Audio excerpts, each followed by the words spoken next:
Hello, everyone.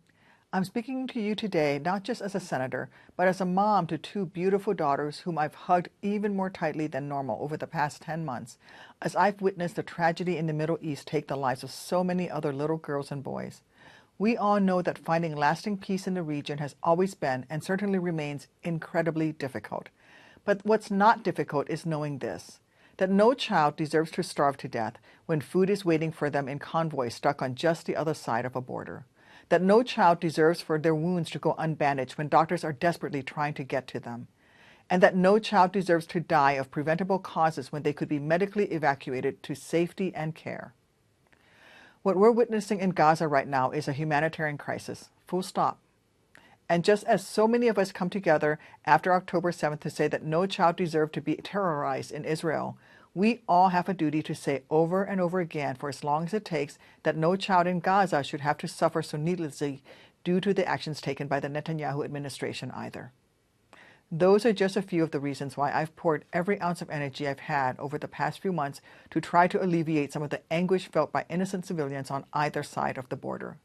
It's why I've pushed to get more humanitarian aid to Gaza as quickly as we can, through whatever route we can, and do much more to alleviate the dire conditions there. It's why I worked so tirelessly to get Dr. Adam Hamawi and his medical team who were selflessly volunteering in Gaza to safety in early June. It's why I've pressed and pressed to get Israeli hostages home and back into their loved ones' arms. It's why I've been in talks within the Netanyahu government and our partners around the world to try to find a path toward a mutual, lasting ceasefire that ends this nightmare. And it's why this week I'm calling on the State Department, which has already been working hard to expand the flow of humanitarian aid and find a diplomatic solution to end this conflict, to redouble its efforts, and to specifically focus on addressing the factors that are restricting volunteer medical care as well as humanitarian aid deliveries, limitations that only make this crisis worse. Right now, medical volunteers willing to enter the conflict zone are subject to severe, often arbitrary restrictions that are impracticable, unacceptable, and dangerous. Restrictions that have gotten even more severe since the closing of the Rafah gate.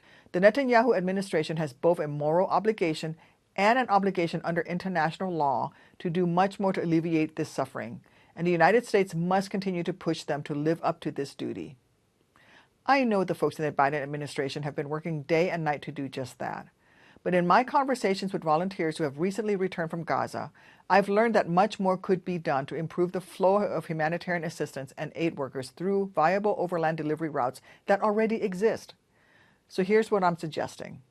I'm calling on the Biden administration to work with the government of Israel on policies to ensure the delivery of medical supplies, food, and water through the overland crossings, the allowance of more medical professionals and other aid workers into Gaza on more flexible timelines, and permission for medevacs for sick, wounded children and their parents or guardians during daytime pauses in military activity. Look, there can be no justification for the bloodshed we witnessed in Israel on October 7th. And we continue to demand that Hamas release the remaining hostages and accept a ceasefire deal that would bring an end to this indescribably terrible conflict.